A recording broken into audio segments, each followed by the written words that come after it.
Muito obrigado. Bom dia, bom sábado.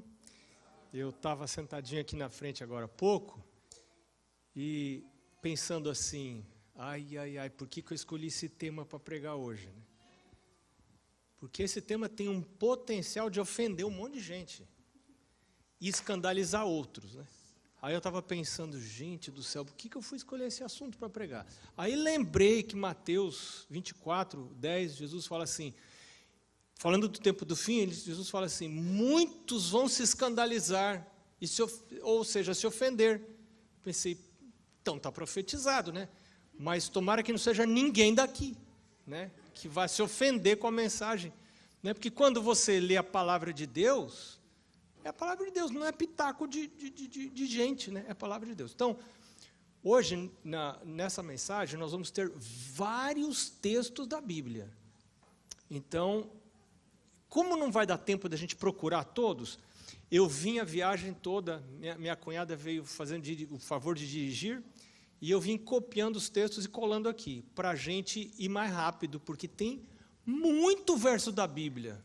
Eu fiquei escandalizado, eu já estou escandalizado, já no começo do sermão, né, de tanto verso da Bíblia que tem aqui. Mas eu quero convidar você para essa viagem. É uma jornada daqui até umas 4 da tarde, para que a gente vai... Amém, né? A gente não precisa comer no sábado. Para que isso? Para que isso? Eu quero orar de novo. Vamos curvar a cabeça e vamos orar outra vez. Senhor Deus, nós queremos abrir o coração para a sua palavra. Que ela seja cortante e eficaz, mais do que uma espada de 2 gumes, que entra, penetra e é capaz de discernir os pensamentos e as intenções do coração. Senhor, nos ajuda a crer que pecado confessado é pecado perdoado, que Jesus morreu para perdoar pecados e está vindo para nos salvar. Então, nos abençoa ao estudarmos a Bíblia. Nós pedimos um coração sincero, um coração honesto, um coração desejoso de conhecer a verdade a nosso próprio respeito. Que distância estamos nós do céu? Nos ajuda, Senhor. Eu peço estas bênçãos em nome de Jesus. Amém. Primeiro texto de hoje, Salmos. Tem vários textos no livro de Salmos, alguns em Apocalipse. Salmos 128, versos 1 a 4. Esse salmo é muito conhecido para a família, mas a gente vai ver ele de um outro aspecto hoje. Né? Também tem uma mensagem interessante para nós e para as nossas famílias. Mas esse salmo começa assim: bem-aventurado aquele que teme. Eu quero que você guarde essa palavra, que essa palavra é a espinha dorsal da mensagem de hoje. É o temor do Senhor, que é o princípio da sabedoria, lembra? Uma das coisas que a gente tem que responder até o final da mensagem é o que é temer a Deus. Porque a Bíblia fala tanto do temor do Senhor. O livro dos Salmos fala tanto do temor do Senhor. E a gente faz cara de entendido, vai lendo, faz cara de entendido e finge que a gente entende. Mas eu queria perguntar aqui, você sabe o que é temer a Deus? E eu passei anos lendo essas coisas, até que um dia eu pensei, mas eu não sei o que é, eu estou lendo... Eu acho que é alguma coisa, mas o que é temer a Deus? Aí eu comecei a colecionar os versos da Bíblia que falam sobre temer a Deus. Tem uma lista. Aí quando essa lista começou a ficar grande, eu comecei a ler e comecei a juntar as peças. E acho que agora eu estou começando a entender o que significa temer a Deus. Mas escuta, essa bem-aventurança não é para qualquer pessoa. Essa bem-aventurança é para quem teme ao Senhor e anda nos seus caminhos. Aqui já está a primeira definição de temer a Deus. Temer a Deus é andar nos caminhos dele, não nos meus caminhos. Essa é a pergunta que eu tenho que fazer. Quais são os caminhos do Senhor? Não é quais são os caminhos da igreja? Quais são os caminhos da minha família? Quais são os caminhos dos meus amigos? O que é normal? O que é normal um adventista comer? O que é normal um adventista beber? O que é normal um adventista usar? Vestir? Onde é normal o adventismo? Não, não é essa a pergunta. Normal, o conceito de normal, de normalidade no mundo hoje, é o que a maioria faz. Isso é considerado normal. Não, não. Aquele que teme a Deus não é uma pessoa normal. Os outros olham e falam, ei, não é normal. Deus não está falando. Quem é normal, bem-aventurado quem é normal e anda como todo mundo anda. Não. Está falando aqui, bem-aventurado ao homem que teme ao Senhor e anda nos caminhos dele. Do trabalho de tuas mãos comerás, você vai ter comida, te preocupa com comida, você vai ser feliz, não precisa tomar pílula, vai ser feliz, tudo te irá bem, tua esposa, no interior da tua casa, será como videira frutífera, imagina. Teus filhos, como rebentos da oliveira à roda da tua mesa. Eis como será abençoado o homem que teme ao Senhor. Temor do Senhor, o princípio da sabedoria. E daí fala, o Senhor te abençoe desde Sião, para que veja a prosperidade de Jerusalém durante os dias de tua vida, e os filhos de teus filhos, paz sobre Israel. Eu já cheguei nesse ponto. Não estou falando que eu temo a Deus, porque é muito presunção, mas eu quero temer, né? Mas já estou vendo, estou falando de ver os filhos dos filhos, né? Já estou sendo abençoado de ver os filhos dos filhos. A pergunta que o título da mensagem traz é, como é que é o amor de Deus? O amor de Deus é incondicional ou é recíproco? E eu venho fazer um meia-culpa aqui, porque eu, durante muitos anos do meu ministério, eu preguei que o amor de Deus era incondicional. E depois de estudar esse tema, eu estou entendendo ligeiramente diferente esse assunto. Mas eu quero convidar você a não chegar a conclusões finais até o final da mensagem. Então, vamos devagarinho, vamos avançando, mas não tire suas conclusões ainda. Espere, que eu quero mostrar para você dois lados da moeda. Então, será que Deus faz diferença entre uma pessoa e outra? Pastor, isso é discriminação. Pastor, isso é discriminação. Espera aí, mas a palavra discriminação hoje ela tomou uma conotação muito negativa, né? A gente sabe disso. Nossa, discriminação é uma palavra que a gente... Mas se você pegar a raiz da palavra, o significado original da palavra, discriminação, puxa, é uma coisa muito importante na vida. Por exemplo, você não guarda panela no guarda-roupa.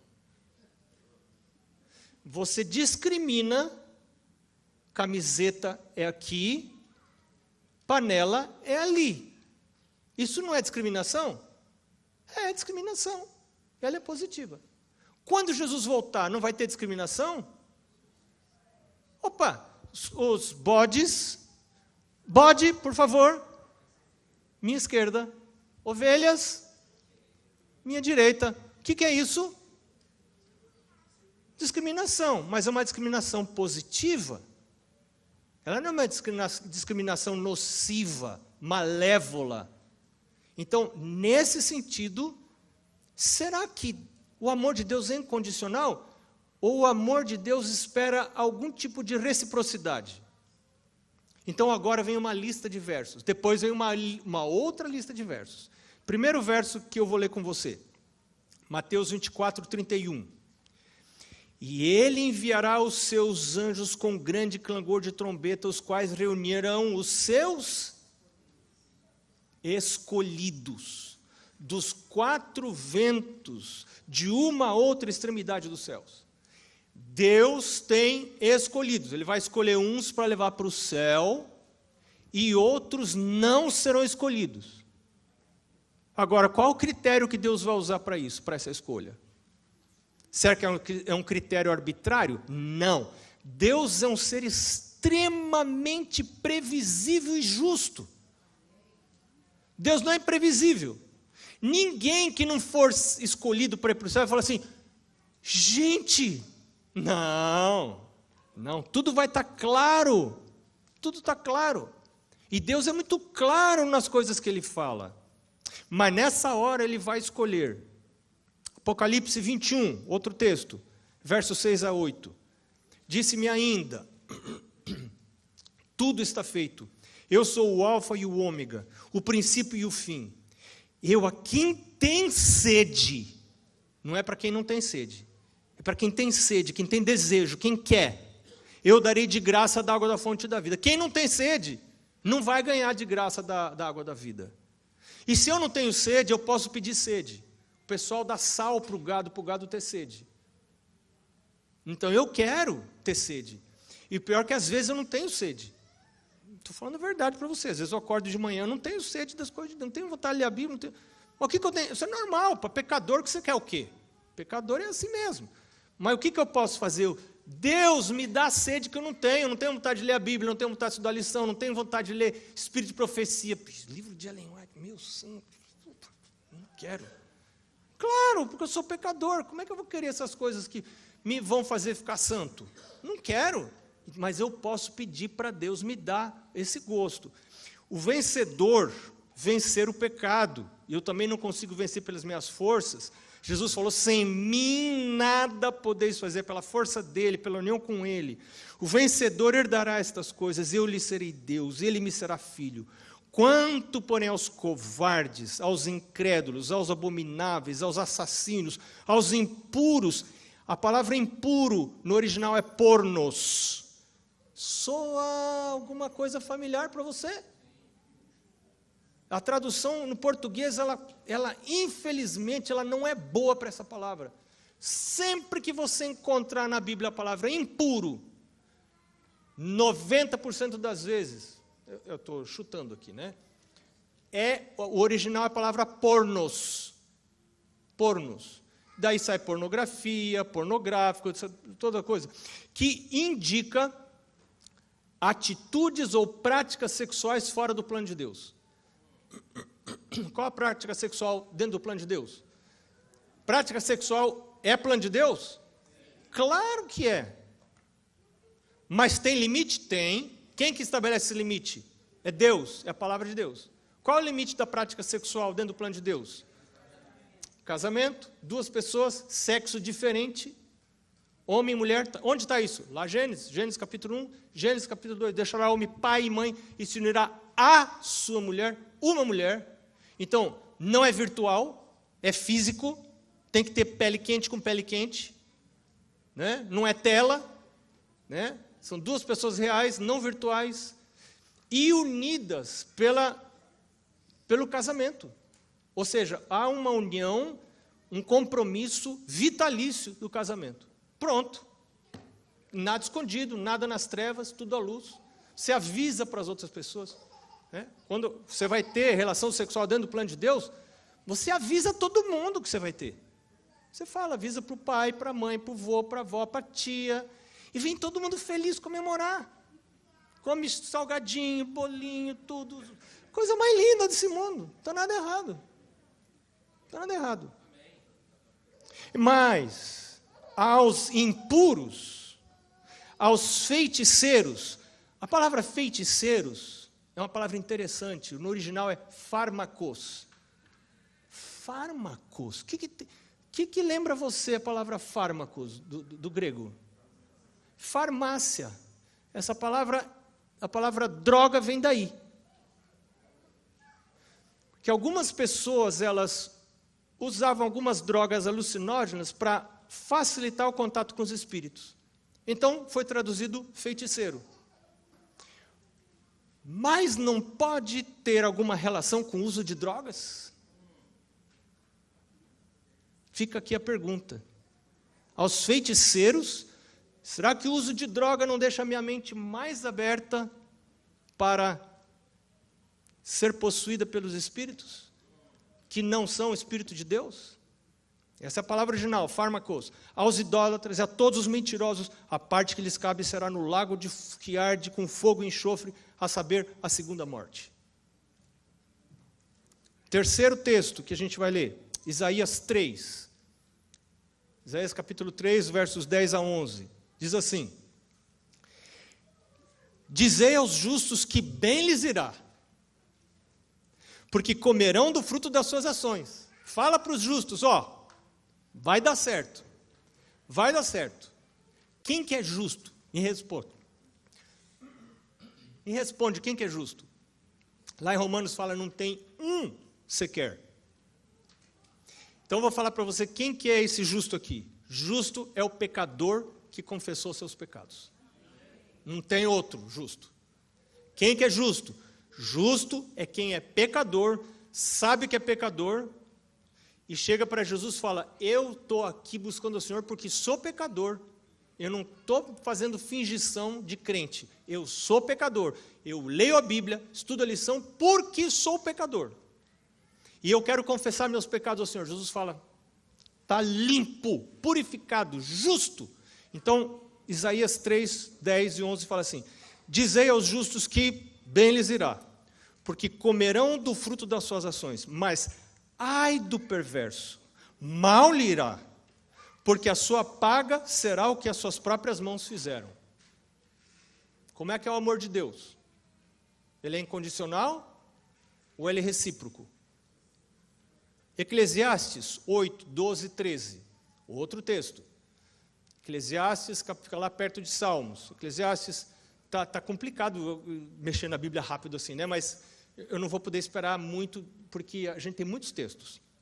Eclesiastes capítulo 8, 12 e 13 diz assim, ainda que o pecador faça o mal 100 vezes, e os dias se lhe prolonguem, eu sei com certeza que bem sucede aos que temem a Deus. A quem? A quem bem sucede? Os que temem a Deus. Guarda essa palavra de novo. Guarda essa palavra. Bem sucede aos que temem a Deus. Mas o perverso não irá bem, nem prolongará os seus dias. Será como a sombra, visto que não teme a Deus. Então, perverso é alguém que não teme a Deus. E justo é a pessoa que teme a Deus. Efésios capítulo 5, verso 5. Vários desses textos aqui eu copiei de um capítulo do livro Grande Conflito, na mesma ordem. Isso aqui Ellen White foi pondo, um atrás do outro. E eu fui lá e copiei. Hoje de manhã, agora vindo para cá, eu copiei esses textos. Efésios capítulo 5, verso 5. Diz assim, sabei, pois isto, nenhum incontinente, está aí outra palavra que ninguém entende. Que danado de negócio esse de incontinente? Aí você vai lá olhar no original, no grego. É uma palavra que significa fornicador. Outra palavra, mas já dá um pouquinho mais para entender. O que é fornicação? Fornicação também é prática sexual fora do casamento. É uma prática sexual fora do plano de Deus. Então, a Bíblia está dizendo assim, nenhum que pratica isso, que tem prática sexual fora do casamento, ou impuro, de novo a palavra impuro, só que agora o impuro, eu fui lá conferir no original, não é pornos, é outra palavra, é acatartos. Essa palavra acatartos significa impuro em pensamento e em ação. Pensamento e vida.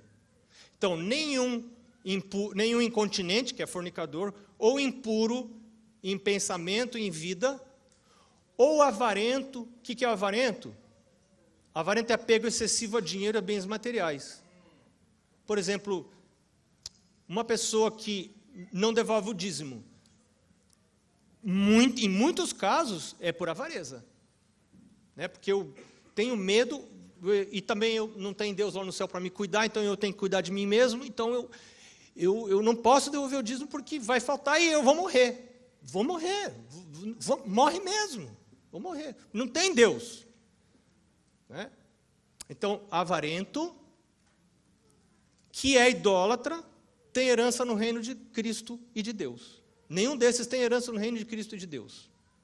Hebreus 12, 14. Só que... Não, o só que vai vir depois. Espera um pouquinho. Vai vir. O último texto dessa lista vai resolver a parada. Porque alguém pode estar falando assim, pastor, eu estou lascado. E está mesmo, e eu também estou. Porque nós somos tudo farinha do mesmo saco. Nós somos todos pecadores. Mas espera um pouquinho, aguenta firme aí. Respira fundo, que nós estamos na roller coaster aí né? Hebreus capítulo 12, verso 14. Diz assim: segui a paz com todos e a santificação, sem a qual ninguém verá o Senhor. Se não tiver a paz e não tiver a santificação, eu não verei o Senhor. É simples assim, né? Então, assim, às vezes a gente ouve umas pregações, não vou falar de pregação, a gente ouve umas ideias, assim, de graça barata, e a gente fica com a ideia, assim, de que, olha, o importante é você ficar na igreja. Você vai ficando na igreja, se você vem à igreja, você não sai da igreja. Se Jesus pegar você, a volta dele pegar você dentro da igreja, está tudo resolvido, Jesus vai levar você do jeito que você estiver. Lendo esses versos aqui, eu entendo que não é bem assim. Não é bem assim. Tem alguma coisa que precisa acontecer. O último texto dessa lista, o penúltimo, porque o último acho que resolve. Mas o penúltimo é Apocalipse 22, 14 e 15. Apocalipse 22, versos 14 e 15. Diz assim: bem-aventurados aqueles, e aqui subentendido que estão sujos. Quem que é sujo aqui? Eu sou sujo. Romanos fala, não tem nenhum sequer que não seja sujo. E o pior sujo é aquele que pensa que é santo. E você sabe qual a pior situação para você, da sua vida espiritual? É você se ajoelhar de manhã cedo e chegar, não sei se a sua oração tem momentos, né? Eu queria recomendar a você, no meu podcast, Primum Deus, é o nome do meu podcast. Eu já falei para vocês, né? Os episódios 6 ao 11 foram feitos aqui em Richmond, em 1900 e vovó menina, lá não sei quando. Mas o episódio número 85, a Mari, minha esposa, ela vai falar da oração dos 7 minutos. Tem 7 passos de uma oração, tipo uma oração modelo. Um desses passos é confissão. E a gente lá em casa, a gente tem procurado nas nossas orações particulares, seguir esses 7 passos. Um desses passos é confissão. Você sabe qual a pior situação para mim? É quando eu estou ajoelhado orando e chega o momento da confissão e eu não vejo nada para confessar. Pastor, né? Uma pureza, um poço de santidade. Entendeu? Aí quando você não tem nada para confessar, algum problema. Porque Ellen White fala assim: quanto mais perto de Jesus, mais você vê defeitos em você. Quanto mais longe de Jesus, mais você se acha a coisa mais linda desse mundo. Então, o seu risco é você não ter pecado para confessar. Porque se você confessa, está perdoado. Jesus morreu para perdoar pecados. Aí Satanás não quer que você leia a Bíblia, Satanás não quer que você leia o Espírito e Profecia, porque se você lê Espírito e Profecia, você lê a Bíblia, você vai ver que você é pecador. E aí, se você confessa, está resolvido. Satanás fala, não lê esse negócio, isso é coisa de doido. Você vai ficar fanático, você lê os livros de Ellen White, você fica, cara, você vai ficar doido, você vai maluco, você não olha. Lembra aquela pessoa lá, um doido que leu o Espírito e Profecia, ficou maluco, ficou doido? Não lê isso não. Vai na igreja assim, ficando assim, entendeu? Mas quando eu entendi isso, eu falei, não, eu quero ler, porque aí eu vou ver que eu sou pecador, aí o que eu posso fazer? Confessar. Se confessa, ó, desculpa a soprada aqui mas está perdoado. Está cancelado o pecado. E aí, fala aqui em Apocalipse, último capítulo da Bíblia. Jesus fala assim, bem-aventurados aqueles que lavam as vestiduras no sangue do Cordeiro, para que lhes assista o direito à árvore da vida e entrem na cidade pelas portas, de cabeça erguida, não precisa pular muro. Jesus está lá na porta e fala: entra aqui, meu filho. Você foi um traste lá na terra, mas sabe que você lavou as suas vestiduras no sangue do Cordeiro. Acabou.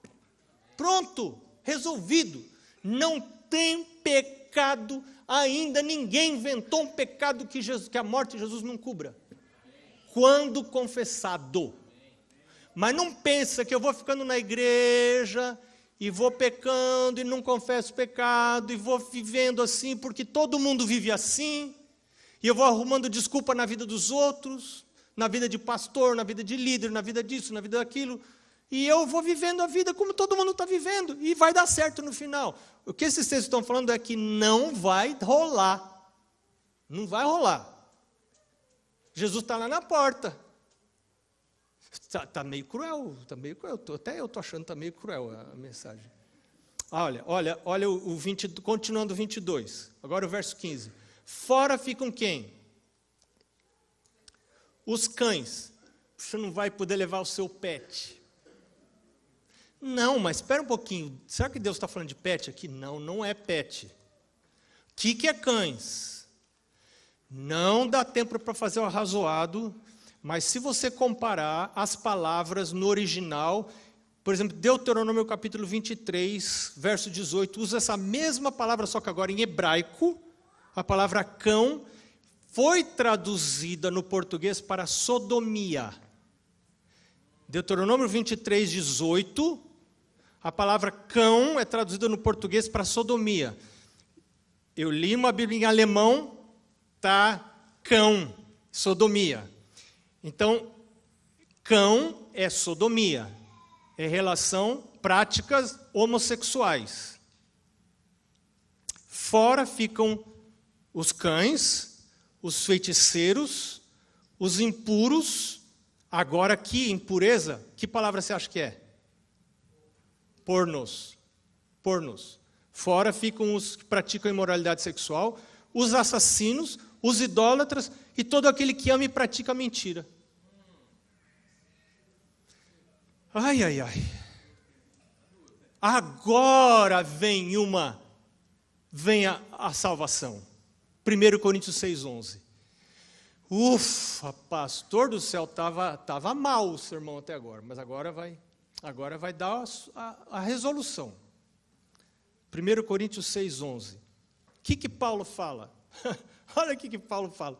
Paulo fala para os coríntios. Você sabe que lá em Coríntios, gente do céu, lá rolou cada coisa naquela igreja que você não sonha. Lê as cartas de Coríntios. Lê os versos que vêm antes do verso 11. Lê os versos que precedem o verso 11. Que menciona todas essas práticas aqui que a gente está vendo aqui. Tudo acontecia lá na igreja de Corinto. Aí o que Paulo fala? Paulo fala assim: tais foram alguns de vocês. Vocês foram assim, mas vocês se lavaram. Vocês foram santificados, vocês foram justificados no nome do Senhor Jesus Cristo e no Espírito do nosso Deus. Sabe quem que você vai encontrar no céu? Gente que aqui na terra foi homossexual, gente que aqui na terra mentiu, gente que aqui na terra traiu, gente que aqui na terra foi imoral, gente que aqui na terra praticou a imoralidade sexual, gente que aqui na terra praticou prostituição, gente que roubou. Mas estas pessoas foram lavadas no sangue do Cordeiro. O que significa? Eu chego para Jesus e digo: Senhor Jesus, eu não quero ficar arrumando desculpa para o meu pecado. Pecado é pecado. Eu não vou ficar dizendo que, Senhor, mas eu peco, mas todo mundo faz isso, e também, Senhor, lá na minha infância, o meu pai, meu isso, meu aquilo, minha mãe, meu... Não tem, Senhor, pecado é pecado. O Senhor me lava, me purifica, me transforma. A morte de Jesus veio cobrir pecados que são confessados. Não, ninguém, zero pessoas vão se perder por causa de pecados. Deixa eu explicar. Porque Jesus veio para morrer para perdoar pecados. Quem vai se perder vai se perder porque escolheu apegar-se ao pecado e a não desfrutar os privilégios dos méritos da morte de Jesus, que derramou seu sangue para perdoar pecados. Então, todo aquele que confessa e que diz, eu sou pecador, mas eu sei que o Senhor morreu por pecadores, eu não vou ficar arrumando desculpa para o meu erro. Erro é erro, eu estou errado, sou uma pessoa errada, mas eu não vou desanimar por causa do erro. Não, o Senhor morreu por pessoas erradas. E Paulo fala aqui em Coríntios, tais fostes alguns de vocês. Vocês foram assim, mas vocês foram lavados, vocês foram santificados, foram justificados em nome do Senhor Jesus Cristo, no Espírito do nosso Deus. Agora, eu quero falar para vocês de um livro que eu li, que ajudou a mexer com a minha cabeça. O título desse livro é The Love of God, a Canonical Model. O amor de Deus, um modelo canônico. Quem escreveu? John Peckham, um dos grandes teólogos adventistas da nossa época agora. E ele agora foi chamado para ser um dos editores associados da revista Adventista. Os livros desse camarada são muito interessantes, muito interessantes. E esse livro, O Amor de Deus, ele apresenta o amor de Deus como tendo duas características, entre outras, só vou mencionar duas.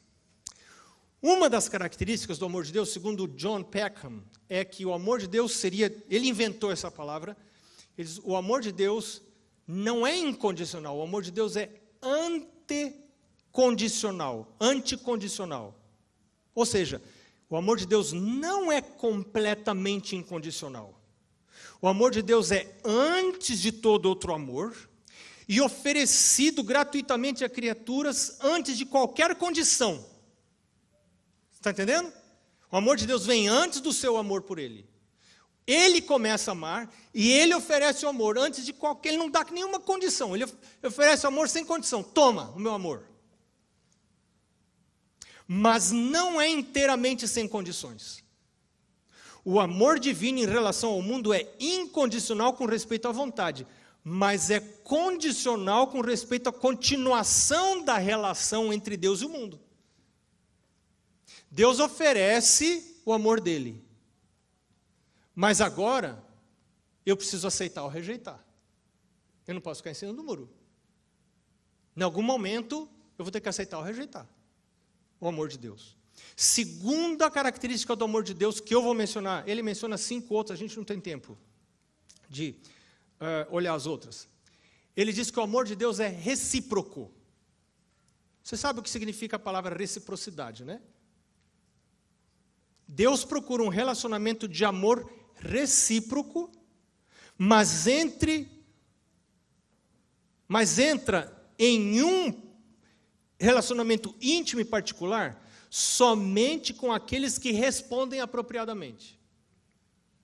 Deus procura um relacionamento íntimo, vou repetir, de amor recíproco, mas Ele entra em relacionamento íntimo de maneira particular, somente com aquelas pessoas que respondem. Isso combina com o que a gente acabou de ler agora há pouco, né? Porque eu posso não responder, eu posso não querer. E agora eu quero ler de novo com você, Salmo 128, verso 1 a 4. Diz assim, bem-aventurado aquele que teme ao Senhor e anda nos seus caminhos. E o verso 4. Eis como será abençoado o homem que teme ao Senhor. Aliás, esse é o verso 3, né? Aí fala da esposa, no interior da casa, os filhos como rebentos à volta da mesa. Antes falou, do trabalho das tuas mãos comerás, feliz serás, tudo te irá bem. Assim será abençoado o homem que teme ao Senhor. Então eu já posso adivinhar que essa pessoa que teme ao Senhor é uma pessoa que decidiu entrar nesse relacionamento com Ele, de resposta para com Ele. Reciprocidade para com Ele. Então agora vem uma outra lista de textos. E aí a gente vai terminar. Acho que vai dar tempo de almoçar. Salmo 34, versos 7 a 10. Esse salmo é bem conhecido. Esse texto é bem conhecido. Mas a gente só pega um pedacinho dele. Eu estou querendo pegar outro pedacinho hoje.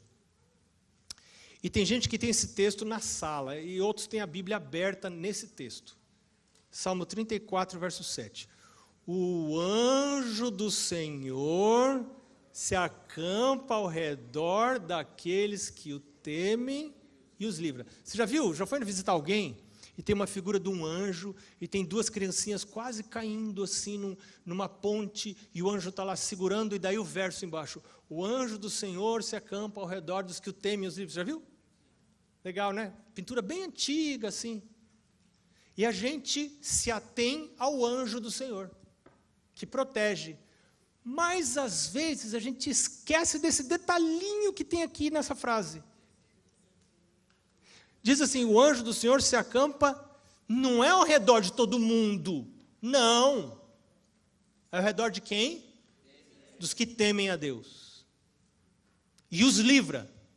E aí ele fala, ó, provai e vede que o Senhor é bom, bem-aventurado o homem que nele se refugia. E aí ele faz um convite. Temei a Deus, vós os seus santos. O que acontece com quem teme a Deus? Que fala ali. Acho que é o verso 8, eu não anotei o número dos versos aqui, só copiei e colei aqui. Temei o Senhor, vós os seus santos, pois, você está acompanhando aí? Nada falta aos que o temem. Você tem medo de faltar coisa para você? Tem medo de faltar comida? Você tem medo de faltar dinheiro para você pagar o mortgage? Se Deus não cumpre isso aqui, então Ele não é um Deus digno de ser seguido. Porque Ele falou isso aqui. Isso aqui está no livro dele. Ele falou que se você temer a Ele, nada vai faltar para você. Os leõezinhos sofrem necessidade e passam fome. Porém, aos que buscam o Senhor, bem nenhum lhes faltará. Salmo 103, versos 17 e 18. Agora a gente vai começar a ver o que é temer a Deus. Salmo 103, 17 e 18. Diz assim: mas a misericórdia do Senhor é de eternidade a eternidade sobre os que o temem. Ei, o Senhor é misericordioso. Ele é misericordioso, mas não é para todo mundo. A misericórdia de Deus é específica. Para quem? Porque os que o temem. E a sua justiça sobre os filhos dos filhos, para com as pessoas que fazem três coisas. Aqui está uma das definições clássicas de temer a Deus na Bíblia. O que é temer a Deus? Esse finalzinho aqui do verso 18 vai mostrar para mim o que é temer a Deus. Primeira coisa, guardam a sua aliança. Segunda coisa, lembram dos seus preceitos. Terceira coisa, os cumprem. Quem teme a Deus, guarda a sua aliança, lembra dos preceitos de Deus e cumpre os preceitos de Deus. Sobre estas pessoas o anjo do Senhor se acampa. Eu não sou essa pessoa aqui. Oh, meu Deus, eu não gosto de obedecer. Eu estou falando eu mesmo. Eu prefiro mandar. Né? Eu achei que no meu casamento eu ia deitar e rolar, mandar, né? Eu gosto de mandar, né? Não deu muito certo. Não deu muito certo. Mas eu preferiria, adoraria mandar, né? Assim, prefiro. Obedecer, não gosto. Então, o que eu preciso fazer? Oh, meu Deus, me ajuda. Cria em mim um coração novo, me dá um coração submisso, Deus. Nós estamos num grande conflito entre o bem e o mal. Me ajuda. E hoje eu estou entendendo assim, a obediência é um privilégio. Porque no meu passado, né, quando eu estava assim, alguém olha para mim e fala assim, nossa, é um pastor, né? Eu não nasci pastor. Né? Eu nasci pilantra. Ainda sou, só que coberto por misericórdia de Jesus, né? Cada dia confessando. Eu não faço oração porque eu sou pastor, eu faço oração porque eu sou pecador. Oh, meu Deus, eu sou pecador, né? Mas eu, em algum momento da minha vida, eu entendi, porque eu queria fazer tudo o que eu queria. Ninguém manda em mim, eu tenho minha vida é minha, ninguém manda em mim. E nem Deus segura quem pensa desse jeito. Deus fala assim, você quer viver sua vida? Viva a sua vida. Você tem a liberdade. Deus é o Deus da liberdade. Você tem a liberdade. Eu tenho a liberdade para fazer as escolhas, eu só não tenho a liberdade para colher os frutos. Escolher os frutos das minhas escolhas. Os frutos, eles estão atrelados às minhas escolhas. Eu não posso fugir dos frutos das escolhas. E quando eu comecei a colher os frutos das escolhas que eu fazia, eu comecei a perder o gosto pela vida e comecei a pensar até em acabar com a minha vida. Então, porque meu pai me obrigava a ir à igreja, dentro da igreja eu ouvia essas coisas, que eu não estava nem aí, eu ia à igreja porque meu pai obrigava. E não estou falando que ele fez errado, não estou falando que ele fez errado. Eu achava que era a coisa horrível do mundo, um escândalo, obrigar um filho à igreja. Que coisa horrível. Mas lá dentro eu ouvi. Eu ouvi por sermões, por outra coisa, Deus falando assim, você não quer uma ajuda para viver? Você não quer uma mente superior à sua mente? É muita humilhação, né? É muita humilhação. Você chegar à conclusão que a sua mente não se basta. Eu cheguei a essa conclusão. Eu não sou tão esperto quanto eu penso que eu sou. Minha mente não se basta. E eu cheguei a um ponto de ter que fazer uma escolha. Eu quero ou não quero ter uma mente superior dirigindo a minha mente? Eu preciso ver vantagem nisso. Se eu não ver vantagem nisso, eu não vou fazer isso. E aí lá em Salmo fala assim, confia no Senhor de todo o teu coração e não vá atrás do teu próprio entendimento. Isso vai ser saúde para Provérbios, não é Salmo. Isso vai ser saúde para o teu corpo e refrigério para a tua alma. Confia em Deus. E eu ouvi pregações, eu vi um pastor falando sobre sexualidade, e eu ali adolescente, confia. Deus está falando, espera, confia. Você escolhe, você vai fazer escolha, confiar ou não confiar. Salmo 112, verso 1. A gente está no Salmos, está fácil, né? Só adiantar um pouquinho. Salmo 112, verso 1. Aleluia. Bem-aventurado ou feliz é o homem que teme ao Senhor. E o quê? Se comprar nos seus mandamentos. Aí forçou. Essa foi forçada demais. Porque assim, ó, guardar os mandamentos até que eu consigo, hein? Agora, comprazer-se é gostar, né? Aí já não está na minha escolha, né? Eu posso fingir que eu gosto de jiló. Uma delícia. Na verdade, eu gosto, né? Mas sei que muita gente não gosta. Eu posso fingir que eu gosto de jiló. Mas gostar mesmo é outra história. Deus sabe se eu me comprazo nos seus mandamentos ou não. E, na verdade, eu não me comprazo. Então, qual é a solução para isso aqui? É eu pedir para Deus. Deus, me ajuda, meu Deus. Davi falou assim, sonda-me, ó Deus, vê se há em mim um caminho mau e guia-me pelo caminho direito. E Deus fala lá em Ezequiel, eu vou pôr dentro de você as minhas leis, vou fazer você ter prazer nas minhas coisas. Você não tem naturalmente esse prazer, mas eu vou dar esse prazer para você. Eu tenho pedido isso para Deus. Hoje de manhã a gente orou junto, a Mari e eu, e eu às vezes tenho agradecido a Deus. Deus, obrigado que essa mulher ficou comigo. Oh meu Deus, essa mulher ficou comigo, que santa. Essa mulher ficou comigo. Ela sabe, eu orei desse jeito de manhã. Ela não me abandonou, gente do céu. Ela ficou comigo até agora. A gente vai visitar as netinhas de mão dada. Você sabe o que é isso? Que coisa mais maravilhosa. Vindo aqui para a igreja hoje, 2 horas e pouco de viagem, os 2 juntinhos. A cunhada dirigindo, nós 2 de mão dada lá atrás. Né? Que coisa maravilhosa. Outro texto. Deuteronômio 10, 12 e 13. Está acabando, gente. Só falta um. Tem esse e mais um. Daí a gente acaba, tá? Mas é bom porque a comida vai ficar bem gostosa, eu garanto para você. Deuteronômio 10, 12 e 13. Diz assim, agora, pois, ó Israel, que é que o Senhor requer de ti? Não é que temas o Senhor teu Deus. E agora ele vai dizer o que é temer a Deus. 3 coisas.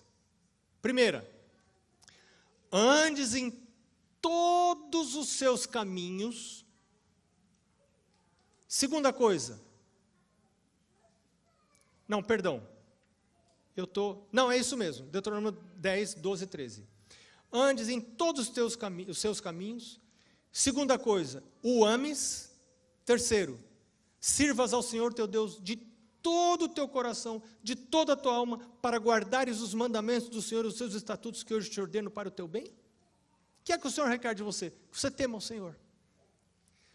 Mas uma definição que eu gosto do que é temer a Deus é o último texto de hoje, que é ainda em Deuteronômio, agora voltando um pouquinho, capítulo 6. E eu quero convidar você a respirar fundo para a gente ler agora capítulo 6. O capítulo 6 ele é muito conhecido na Bíblia, porque ele é conhecido quando a gente vai falar de culto familiar, né? A gente fala, os pais devem educar os filhos, fala de educação dos filhos, né? Lá a partir do verso 6, né? Que fala assim, amarás o Senhor teu Deus, verso 5, de todo o teu coração, de toda a tua alma, essas palavras que ordeno estarão no teu coração, verso 7, tu as inculcarás a teus filhos, e delas falarás assentado em tua casa. Você lembra, né? É o conhecido Shema. Mas a gente vai começar do início do capítulo 6. Diz assim, estes, pois, são os mandamentos, os estatutos, os juízos que mandou o Senhor teu Deus se te ensinassem, para que os cumprisses na terra a que passas para possuir, para que temas ao Senhor teu Deus. Verso 2. O verso 2 vai falar de 3 coisas que estão embutidas no conceito de temer a Deus. A primeira delas diz assim, guardes todos os seus estatutos e mandamentos que eu te ordeno. Pastor, mas isso não é radicalismo? Isso não é fanatismo? Tem gente que pensa que radicalismo, fanatismo é guardar todos os detalhes da lei de Deus. Todos os pequenos detalhes. Então, se isso é fanatismo, quais são os detalhes da lei de Deus que a gente não deve guardar para ser uma pessoa equilibrada?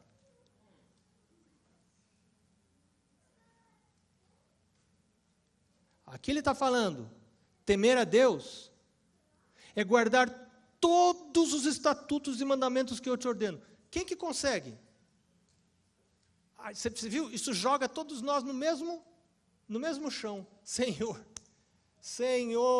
eu sou pecador, me ajuda. Você fala, pronto, está resolvido o seu problema. Eu ajudo você. Segura na minha mão, vamos junto, eu ajudo. Eu ajudo você. Eu levanto você. Eu vou com você. Então, primeiro, guardar todos os mandamentos que eu te ordeno. Segunda coisa, quem? Isso que me surpreende. Não é só você. É você. Você está lendo aí? Você está lendo? Que verso é esse? Verso 2. É você, quem mais? Seu filho e quem mais? O filho do seu filho. Temer a Deus não é só você guardar todos os mandamentos de Deus. É o seu filho e o seu neto. Isso me levanta uma questão muito importante. Como é que eu estou educando meus filhos? Tem gente que está querendo ir para o céu sozinho. Eu vou para a igreja, vou me consagrar a Deus. Onde é que está meu filho? Sei lá, a escolha dele. Temor a Deus não é isso. Temor a Deus é eu guardar os mandamentos dele e incluir nisso meu filho e o filho do meu filho. Isso é temer a Deus. Terceira coisa, todos os dias da minha vida, para que os teus dias sejam prolongados. Ouve, pois, ó Israel, e atenta a mim os cumprires, para que bem te suceda e muito te multipliques na terra que mana leite e mel. O Senhor vai abençoar. A bênção do Senhor está ligada a temer a Ele. E temer a Ele aqui em Deuteronômio 6 implica em 3 coisas. Guarda de todos os mandamentos de Deus, toda a minha família, todos os dias da minha vida. Todos os mandamentos, toda a minha família, todos os dias da minha vida.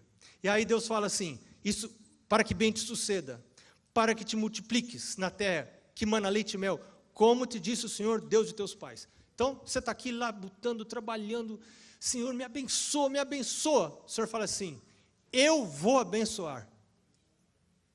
Mas você me teme? Você teme ao Senhor? Você teme ao Senhor? Você anda nos caminhos dEle? Você quer conhecer os mandamentos dEle? Você quer conhecer todos os detalhes da vontade de Deus? E os detalhes da vontade de Deus são para me proteger, para me ajudar, para me livrar da minha loucura. Porque eu nasci com uma loucura dentro da minha cabeça. Não tem outro lugar para a loucura estar mesmo, né? Redundância, loucura da cabeça. Não tem loucura do pé, é da cabeça mesmo, né? A gente, por causa do pecado, a Bíblia diz, você nasce com... E o meu sogro que está ali, o seu João, fala que tem gente que tem um descontinho. Eu sou essa pessoa que tem um descontinho. Eu tenho esse descontinho que me leva a fazer escolhas malucas, se eu não tiver alguém para me ajudar. Então Deus fala assim, meu filho, você confia em mim? Você confia em mim? Eu te tomo pela tua mão direita e te ajudo, eu te sustento com a minha destra fiel, eu vou com você, meu filho, minha filha. Mas tema ao Senhor teu Deus, guarde todos os seus mandamentos. Se você não consegue guardar os seus mandamentos, dobre o teu joelho, Senhor, eu errei, eu quero confessar. Quando você confessa pecados, João 1,9 diz assim, se confessarmos os nossos pecados, Ele é fiel e justo para nos perdoar pecados e nos purificar de toda injustiça. Tudo, não tem pecado que Deus não perdoe se você confessa. Só se você não quer confessar. Não, eu não quero confessar. Não, aí você estica o pescoço, não vou confessar. Como é que Deus não pode perdoar? Mas se você confessar o pecado, não importa. Fala um pecado aí, Deus perdoa. Está perdoado. Se confessado, está perdoado. E a porta do céu está aberta para todo mundo que confessa pecado. E aí, se você pensar, mas eu não temo ao Senhor, me ajuda, Deus, me ajuda a temer. Eu quero temer o teu nome, me ajuda. Deus fala, eu estou com você, eu sei que a sua estrutura, você é pó, você não vale nada, eu sei, mas eu morri por você, eu vou ajudar você, eu vou sustentar você. Eu acho que Deus está fazendo um apelo para pessoas como eu que estão aqui. A gente vem para a igreja vestidinho, assim, com roupa de crente, né? Tal, cabelinho penteadinho, bonitinho, as pessoas olham para a gente e falam assim, nossa, quem der, eu queria ser uma pessoa assim, santa. Só que Deus sabe quem a gente é. Deus sabe os pensamentos que a gente tem. É para essas pessoas que essa mensagem está aqui. Deus está falando, filho, eu não vim buscar justos, eu vim buscar pecadores. Os sãos não precisam de médico, e sim os doentes. Eu não vim buscar fingidos. Eu não preciso de crente fingido. Eu preciso de gente que abra o coração para mim. Para gente que olha e fala assim, Senhor, eu até faço uma boa figura lá na igreja, mas o Senhor sabe, né? O Senhor sabe os pensamentos que rolam na minha cabeça, as coisas que eu tenho vontade de fazer, não faço porque eu tenho medo da polícia. O Senhor sabe, o Senhor sabe. Então, meu Deus, me ajuda, meu Deus. Você fala assim, eu não vim buscar justos, eu vim buscar pecadores. E Paulo falou, dos quais eu sou o principal. Que coisa maravilhosa. Eu quero orar com você. Você que se considera pecador e quer falar, me ajuda, meu Deus. Me ajuda. Eu quero falar isso para Ele. E eu quero convidar você a se unir a mim. Eu queria convidar você para ajoelhar. Podemos ajoelhar?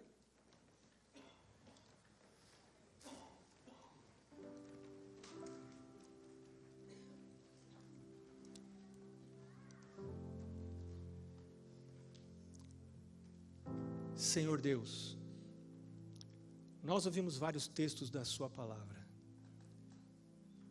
É possível que o teu Espírito Santo tenha falado ao nosso coração, criando em nós a convicção de pecado. Isso não é ruim, isso é bom.